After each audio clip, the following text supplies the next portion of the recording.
우리 옆에 분들하고 한번 설날도 지났지만 얼마 안 지났으니까 인사 한번 해볼까요? 새해 복 많이 받으십시오.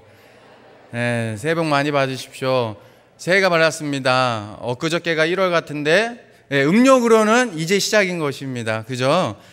정말 우리는 날마다 이렇게 새해가 되면 서로에게 새해 복 많이 받으라고 축복해 주면서 이야기를 나눕니다. 그런데 저는 언제부터인가 이 복에 대해서 많은 고민을 하게 되었습니다. 그리스도인으로서 이 복이 어떤 의미일까? 근데 세상을 살아보니까 또 신앙생활을 하다 보면서도 느끼는 건 어떻게 보면 세상 사람들과 다른 우리의 복의 개념이어야 되는데 어떻게 보면 교회가 점점 힘을 잃어가는 이유 중에 하나가 세상과 똑같은 복을 우리가 추구하고 있지는 않은가, 그런 의미에서 또 오늘 말씀을 준비하게 되었습니다. 다시금 이 말씀 안에서 우리가 받는 하늘의 신령한 복을 받은 자 아닙니까? 예수 그리스도를 믿음으로 이미 우리는 존재적으로, 자꾸 우리는 그걸 놓치는데 존재적으로 하나님의 신령한 복을 받은 자입니다. 우리가 인사를 나눴지만 이미 복 받은 자로서, 그렇다면 어떤 것이 정말 하나님의 복이고 또 어떻게 우리가 그것을 추구하며 마음을 다지면서 그것을 붙잡고 살아가야 되는지 오늘 말씀 안에서 좀 그 의미를 나누고자 합니다. 그 전에 먼저 살펴보고 싶은 것은 이 마태복음은 5장부터 7장까지를 산상수훈 또는 상산설교라고 부릅니다. 상상수훈은 예수님께서 산 위에서 많은 무리와 제자들을 향해 전하신 귀하신 말씀입니다. 우리가 너무나도 잘 알고 있는 말씀이기도 하죠. 특별히 성경 전체의 본문 중에서 이것이 왜 중요하냐면 이 주제, 예수님이 이 산상수훈에 담겨있는 이 주제가 뭐냐면 하나님의 나라이기 때문입니다. 하나님의 나라라는 이 핵심 주제를 담고 있기에 너무나도 중요한 말씀인 것이죠. 그래서 예수님이 직접 설교한 이 산상수훈이 중요한 것은 이 땅에서 하나님이 말씀하시는데도 그대로 순종하며 따르는 제자들에게 특별히 또한 말씀한 것이기 때문에 중요한 것입니다. 아무에게나 말씀을 전한 것이 아니라 하나님의 말씀, 예수 그리스도를 따르는 그 제자들에게 하였다는 것이죠. 그래서 오늘 1절 말씀도 보면요, 예수께서 무리를 보시고 산에 앉으셨습니다. 근데 아직 설교를 안 하세요. 그 다음 말씀, 제자들이 나아온지라.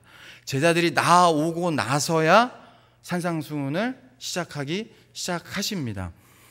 그러기 때문에 다시 말해 예수 그리스도를 믿는 하나님 나라의 백성이, 이 산상수훈은 뭐냐면 5장부터 7장까지의 내용은 이 땅에서 하나님의 백성으로서, 하나님의 자녀로서 우리가 어떠한 존재이고 어떠한 형태의 삶을 살아야 하는지에 대한 그 구체적으로 그것을 제시해 주고 있는 것이 이 5장부터 7장까지의 말씀입니다. 그러기에 예수님의 산상수훈은 그저 구원받은 성도가 하나님 나라, 다시 말해 저 천국을 가서 어떻게 살게 될 건지를 말씀하는 것이 아니라는 것이죠. 물론 우리가 예수 그리스도를 믿음으로 저 영원한 천국을 이미 하나님께서 약속해 주셨습니다. 그것 또한 포함하고 있지만 그보다 더 중요한 것은 하나님 나라의 친백성으로 이 땅에서 오늘을 살아가는 우리에게 말씀하시는 것이라는 것입니다. 오늘을 살아가는 우리에게, 하나님의 자녀들인 오늘을 살아가는 우리에게 또한 예수님이 말씀하시는 것이라는 것이죠. 하나님의 백성에게 오늘을 살아갈 때 어떻게 살아가야 하는지 그 축복을 예수님의 말씀을 통해 알려주고 계시는 것입니다. 그래서 어떤 이는 이 산상수훈을 하나님의 백성으로서의 대헌법이라고도 합니다. 헌법이 무엇입니까? 사람이 어떻게 그 나라에서 살아야 하는지를 정해놓은 것입니다. 저와 여러분은 대한민국 사람입니다. 그래서 우리는 어떻게 살아갑니까? 대한민국 헌법 아래 모든 국민은 인간으로서의 존엄과 가치와 행복을 추구할 권리를 가지며 이 땅에서 살아가는 것입니다. 마찬가지로 산상수훈은 예수 그리스도를 믿는 하나님의 자녀의 대헌법과도 같다는 것입니다. 그래서 하나님의 자녀는 예수 그리스도를 믿음으로 구원받아 이전과 다른 완전한 새로운 인생으로 살게 된 것입니다. 고린도후서 5장 17절 말씀처럼, 제가 지난번에 말씀하신 것처럼 이전 것은 그래서 지나간 같습니다. 보라, 새 것이 되었습니다. 주님 안에서 하나님의 백성으로 새로운 피조물, 새 사람이 되었습니다. 저와 여러분은 죄악된 원수의 자리에서 지옥에 갈 형벌을 받을 하나님과 원수되었던 자리에서 어디로 옮겨졌습니까? 하나님의 나라로 옮겨진 거듭난 새로운 인생이라는 거죠.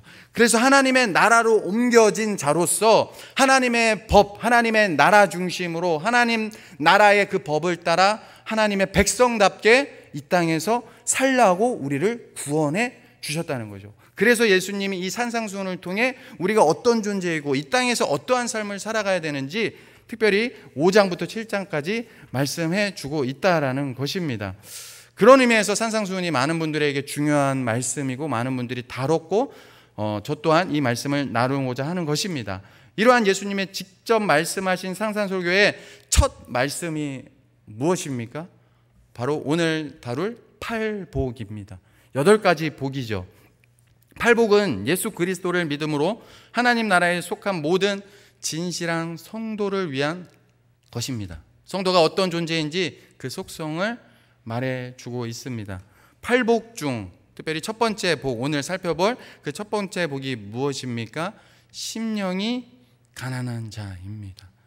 심령이 가난한 자는 복이 있습니다. 그리고 하나님의 나라는 누구의 것입니까? 심령이 가난한 자의 것입니다. 그러니까 이 땅에서 천국의 기쁨을 누리고 사는 자는 바로 어떤 자입니까? 심령이 가난한 자라는 거죠. 예수님이 분명히 말씀하셨습니다. 하나님의 나라는 여기 있다. 어디에 있습니까? 여기 있다 저기 있다가 아니라 너희 안에 있느니라. 우리는 이미 예수 그리스도를 믿음으로 하나님의 나라를 경험한 자들입니다. 하나님의 백성이 신령한 복을 받았다는 것은 이미 이 땅에 살아가면서 예수 그리스도의 십자가의 은혜 안에서 하늘의 신령한 복을, 그 하늘나라의 그 축복을 이미 받은 자라는 것이죠. 그런데 어디서 그것을 경험하게 됩니까? 심령이 가난할 때 그 하나님의 나라의 복을 이 땅에서도 누리게 된다라는 것이죠. 그런데 사람들이 이 본문을 읽을 때 잘못 해석하거나 잘못 오해하고 생각하는 부분이 있습니다. 그것은 이 팔복 전체가 우리나라 말 번역을 보면 무엇을 하면, 어떠한 무엇을 살면, 이렇게 살면 복을 받는다, 이렇게 하면 복을 받는다라는 문장으로 되어 있다 보니까 어떠한 조건과 어떠한 자격을 갖추어야 하나님께서 복을 받거나 구원받는 것으로 생각한다는 것입니다. 그러나 그것은 불가능합니다. 심령이 가난해지는 조건을 하나님 앞에 구비할 수 있는 사람은 이 땅에 아무도 없습니다. 우리가 꼭 알아야 하는 것은, 그래서 성경이 말하는 모든 구원이나 모든 복은 언제나 은혜로 값없이 거저 하나님이 우리에게 주시는 것입니다. 그래서 팔복 전체는 이렇게 하면, 너희가 하면 내가 이렇게 할게, 너에게 복을 줄게 라는 식으로 어떠한 조건을 하나님이 우리에게 요구하시는 것이 아니라 이미 예수 그리스도 안에서 하늘의 신령한 복을 받아 하나님의 자녀, 하나님의 백성이 된 성도는 이런 사람이다, 이런 축복을 누리는 자라는 것을 나타내주고 있는 것입니다. 사랑하는 성도 여러분, 축복받기를 싫어하는 사람은 없습니다. 모든 사람이 소망하는 것이 무엇입니까? 날마다 축복 속에서 복받으며 사는 것입니다. 누구도 가난과 불행을 원하지 않습니다. 그런데 세상이 가르치고 추구하는 복과 성경이 말하는 복은 분명하게 다릅니다. 세상은 우리의 신분과 우리의 지위가 높아지거나 물질이 많은 부자가 되거나 것처럼 어떠한 현세적이고 이런 물질적인, 다시 말해 이 외적으로 남들 보기에 뭔가 부러워할 만한 일들을 복이라고 가르칩니다. 그래서 사람들은 어떻게 살아갑니까? 세상 중심으로, 사람 중심으로 살게 만듭니다. 하지만 성경이 말하는 복은 분명히 세상과 다릅니다. 내세적이고 인격적입니다. 아울러 이 하나님의 복은 하나님 중심입니다. 무엇보다 하나님 나라 중심입니다. 그래서 성경은 무엇을 소유하고 있냐의 유무와 상관없이 우리의 그 존재와 그 마음의 상태, 영적 상태의 관점에서 하나님의 복을 정의해 주고 있습니다. 그래서 예수님이 말씀하시는 첫 번째 복 또한 바로 무엇입니까? 심령이 가난한 자입니다. 가난에 대해 이야기를 하고 있는데 그 가난이 우리의 삶의 가난이 아니라 무엇에 대한 가난입니까? 우리의 심령의 가난함이라는 것입니다. 그리고 그러한 자가 복이 있다고 말합니다. 왜냐하면 천국이 그런 자들의 것이기 때문입니다. 그렇다면 심령이 가난하다는 것은 무엇을 의미하는 걸까요? 그 특징은 무엇일까요? 앞에서도 말씀드렸지만 심령이 가난하는 것은 구체적인 우리의 마음 상태이자 영적 상태를 의미합니다. 즉 우리의 심령이 가난하다는 것은 빈 그릇, 빈 상태여야 한다는 것입니다. 이것을 쉽게 비유하자면 스펀지가 떠올랐습니다. 여러분, 스펀지에 물을 담갔다가 꽉 짜면 어떻게 됩니까? 스펀지에 꽉 찬 그 물이 쫙 빠지면서 속이 비게 됩니다. 근데 다시 물속에 넣으면 그 물을 스펀지가 어떻게 합니까? 쫙 빨아들입니다.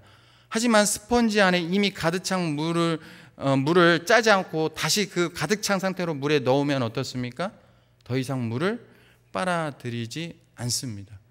한마디로 왜 그렇습니까? 스펀지가 이렇게 말하는 겁니다. 나 배불러. 그만 줘. 물. 배부르다는 것이죠. 비지 않는다는 것이죠.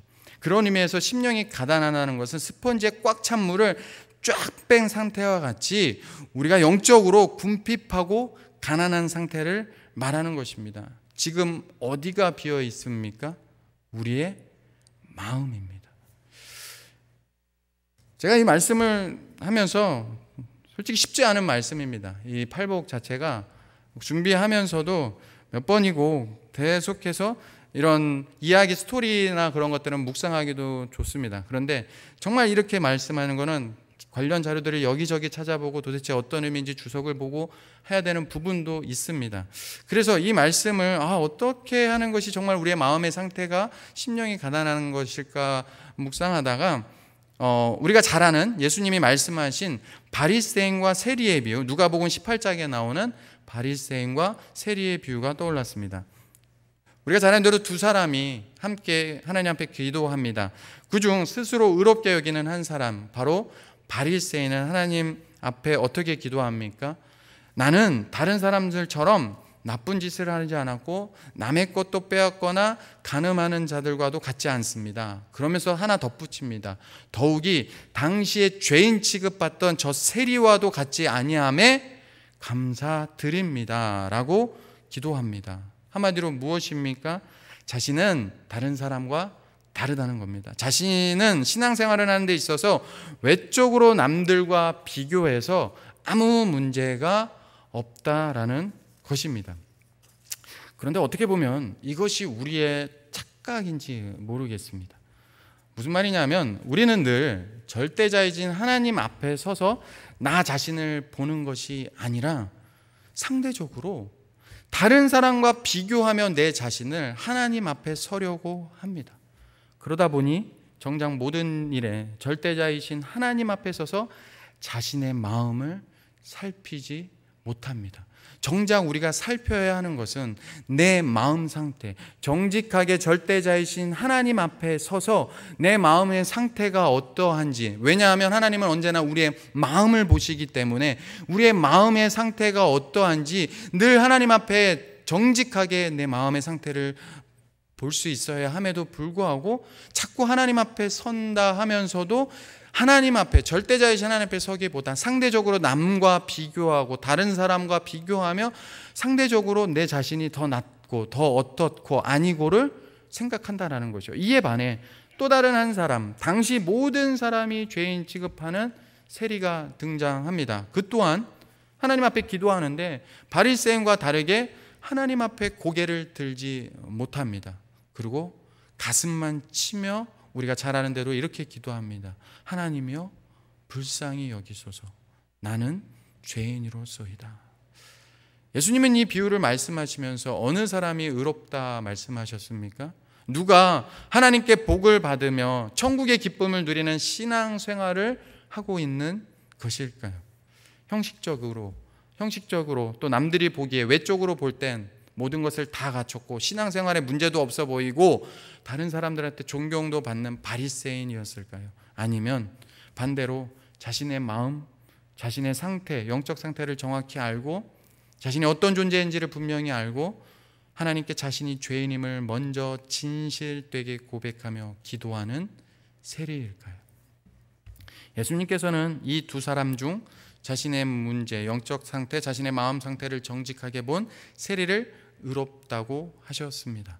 그러므로 심령이 가난하다는 말은 하나님의 진노와 심판 아래 있었던 저와 여러분이, 우리 자신이 하나님의 긍휼과 그 은혜 아니면 이 땅에서 정말로 온전한 삶을 살 수 없다는 것을 알고 깨닫고, 하나님의 은혜로 깨닫고 절대자이신 하나님 앞에 늘 나의 마음의 상태를 살피면서 돌아보면서 어떻게 살아가는 것입니까?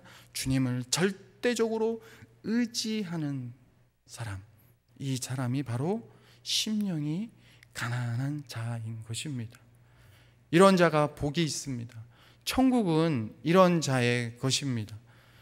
바라기는 우리의 심령이 가난한지 그렇지 않은지를 정확히 볼 수 있는 은혜가 오늘 이 예배 가운데 있기를 간절히 소원합니다.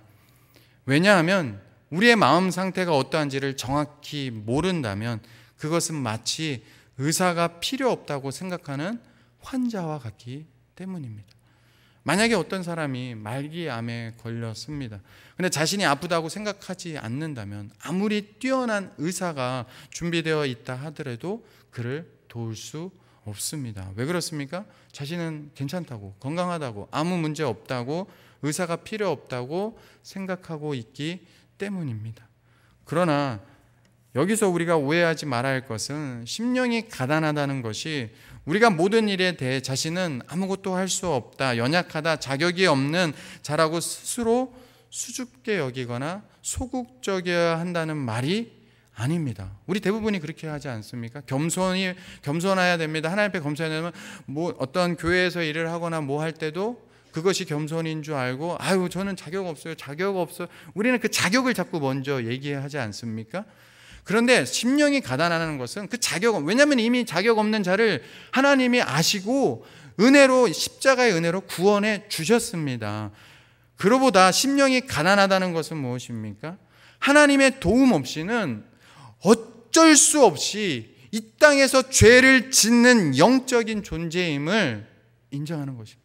하나님의 도움이 없이는 죄를 질 수밖에 없는, 계속해서 죄를 지어가는, 그래서 땅을 치며 세리와 같이 죄인입니다 고백할 수밖에 없는, 그래서 예배의 자리에 나올 때 먼저 하나님 앞에 주여 이 죄인을 용서하여 주옵소서. 남들 보기에는 내가 그럴싸하고 남들 보기에는 뭔가 좋아 보이고 남들 보기에는 평판이 어떨지 몰라도 하나님은 아십니다. 우리가 신앙생활을 함에 있어서 어떻게 살아가야 되겠습니까?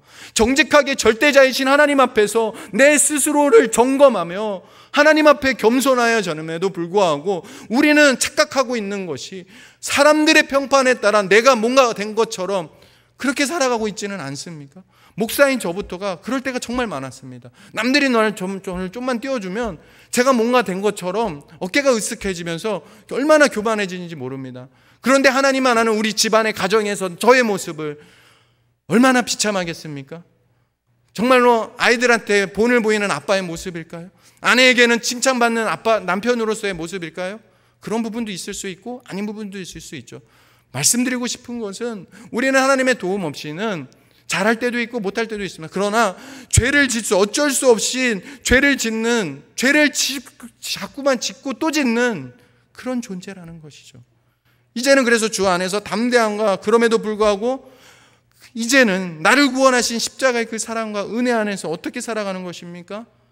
그 죄악된 내 모습에 묶여서 정죄받고 다시금 자꾸만 작아지는 것이 아니라 나를 구원하신 십자가의 은혜, 값없이 베풀어 주신 그 은혜 안에서 하늘나라를 이미 그 은혜가 내 안에 임했다는 것은요, 여러분 안에 임했다는 것은요, 이미 이 땅에서 여러분 정말 예수님의 십자가의 은혜가 내 안에 임했을 때 어떻습니까? 성령 충만함 받을 때 어땠습니까? 지금 여러분의 형편이 어떠하든지 코로나로 막 지금 힘든 이 시간 속에서도 여러분이 어땠습니까? 그냥 하나님께 감사했고 그냥 모든 것이 평안이었고 모든 것이 담대해지지 않았습니까? 여러분의 심령이 그렇게 사는 것입니다. 주 안의 담대함과 확신으로 그날 내가 오늘을 살아가는 데 있어서 맡겨주신 삶을 감당하며 살아가는 것입니다. 어떻게 보면 요셉이 그랬던 것 같아요. 얼마나 억울한 요셉입니까? 얼마나 그의 인생이 처량합니까? 그럼에도 하나님 앞에 하나님과 나와 함께 하신다는 그 믿음으로 담대하게 맡겨주신 일을 죄수의 감옥에서든 그 종에 팔려간 그 자리에서든 백부장의 종의 모습이었던 어디에서든 정말로 맡겨진 일에 하나님의 이름을 높이며 성실하게 했기에 오히려 하나님 앞 그 사람들보다 인정받고 하나님이 여호와께서 친히 그에게 뭐라고 말합니까? 범사에 형통하였더라 라고 얘기하고 있지 않습니까? 그러므로 예수 그리스도를 나의 구주로 믿는 사람은요, 주 안에서 살아갑니다. 주 안에서 담대함과 확신과 열정을 가지고 살아갑니다. 주 없이는 영적으로 늘 가난한 자임을 알고 주 없이는 단 하루도 살 수 없고 주 없이는 오늘도 죄를 지을 수밖에 없는 이 죄인을 불쌍히 여겨 주시옵소서. 남들이 뭐라 하는 것보다 하나님이 나를 어떻게 보시는지를 늘 생각하며 그래야지 우리가 신앙생활하는데 다른 사람들의 말에 우리의 믿음이 흔들리지 않지 않겠습니까? 여러분의 신앙생활은 어떠합니까?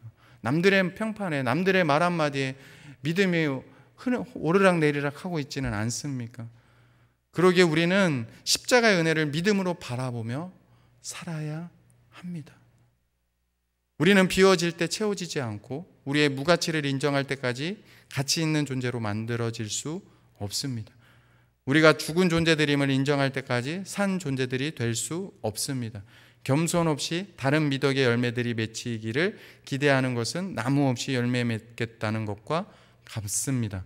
겸손 없이 그리스도인의 삶을 살 수 없습니다. 제가 존경하는 어떤 분의 목사님의 책에 이 내용이 담겨 있습니다.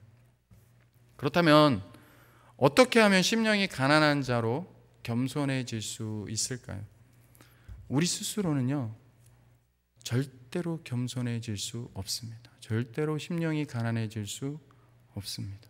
겸손은 하나님이 보내신 독생자 예수 그리스도 안에서 자신의 영적 상태를 보게 되는 것입니다. 그러기 위해 우리의 눈을 자신에게서 떼어서 하나님을 바라보아야 겸손해질 수 있습니다. 무한히 거룩하시고 완벽하신 하나님을 바라볼 때 우리가 죄인들임을 보게 됩니다. 무한하신 은총을 베푸시는 하나님을 바라볼 때 겸손한 사람이 될 수 있습니다. 천국은 심령이 가난한 자들의 것입니다. 심령이 가난한 자들은 이미 이 땅에서 하늘나라 하나님의 백성이라고 우리가 말로만 떠드는 게 아니라 말로만 자랑하는 게 아니라 진정한 하나님의 나라의 백성으로서 하늘의 모든 영광을 다 받아 누리며 이 땅에 사는 자입니다. 그 시작이 무엇입니까? 이 팔복 중에 심령이 가난한 거에서부터 시작하는 것입니다. 이건 연결고리예요. 따로따로가 아닙니다. 근데 그 시작이 어디서부터입니까? 심령이 가난한 자입니다. 심령이 가난한 자는 영적으로 부족하고 궁핍함을 바로 알고 하나님과 사람 앞에 정직하게 나 자신의 모습을 인정하는 사람입니다. 내가 얼마나 유한한 존재인지, 내가 얼마나 늘 한계가 있는 존재인지를 인정하고 하나님을 모르는 그때에는 이 모든 것을 인정하지 않고 자기중심적으로 살았지만 예수 그리스도를 믿음으로 구원받은 성도가 된 이제는 정말 누구를 의지하고 정말 이 코로나 때로 힘든 시대에 그것에 두려워 떠는 것이 아니라 더 누구를 붙잡고 누구를 의지하며 누구의 다스림 아래 살아야 되는지를 하나님 앞에 인정하는 사람입니다. 심령이 가난한 자는 이 땅에서 하나님의 나라를 이루며 주 없이는 단 하루도 살 수 없는 영적 가난한 자임을 아는 사람입니다. 이런 자가 천국은 이런 자의 것입니다. 이 복을 누리시는 저와 여러분의 신앙생활이 되시기를 주님의 이름으로 축원합니다. 심령이 가난한 자는 복이 있나니 천국이 그들의 것이며. 여러분은 먼저 그의 나라와 그의 의를 구하라고 우리는 늘 기도합니다. 무엇이 먼저 그의 나라와 의를 구하는 것일까요? 제가 말씀을 준비하면서 한번 생각해 봤습니다. 늘 하나님 앞에 뭔가를 간구하는 기도를 늘 했더라고요. 근데 한번 돌아봤습니다. 내가 심령이 가난해지기를 위해서 얼마나 기도했었나? 이 팔복을 너무나도 잘 알고 있었는데 정말 이 땅의 복이 아닌 하늘의 복을 받은 자로서 하나님의 나라의 백성으로서 하나님의 다스림을 받고 산다고 하면서 이런 기도를 내가 했었나? 돌아보게 되었습니다. 그러면서 바라기는 한 절이잖아요. 외우기도 쉽습니다. 심령이 가난한 자는 복이 있나니 천국이 그들의 것입니다. 주여, 여러분들이 한 주간 또 살아가시면서 기도할 때 이 기도를 먼저 한번 드려봤으면 좋겠어요. 주여, 심령이 가난한 자는 천국이 복이 있고 천국이 그런 자의 것이라는데 내 삶에 내 마음이 심령이 가난한 자로 살아갈 수 있는 은혜를 베풀어 주시옵소서. 교만해지지 않고 늘 하나님 없이도 살 수 있다는 어리석은 생각하지 않고 늘 십자가의 은혜를, 그 은혜가 얼마나 세상에 감당할 수 없을 만큼의 너무나도 광대해서 정말로 측량할 수 없어서 내 삶을, 내 마음을, 내 인격을 완전히 다스릴 수 있도록 내 심령을 가난하게 하옵소서. 그래서 여전히 내 속에, 내 삶에 하나님 앞에 부끄럽게 나오는 그 죄악된 습관들을 우리 컴퓨터에 휴지통에 버리듯이 정말 버릴 수 있도록 나쁜 말의 습관, 나쁜 삶의 생각의 습관 하나님 다 버리고 정말로 심령이 가난한 자로 살게 하여 주옵소서 라는 기도를 드리게 되었습니다. 우리의 삶이 하나님의 손안에 있습니다. 근데 그 시작은 심령이 가난한 자예요. 이 땅을 살아가면서 진정한 복은 심령이 가난한 곳에서부터 시작합니다. 그 복을 누리시기를 다시 한번 주님의 이름으로 축복드립니다. 찬송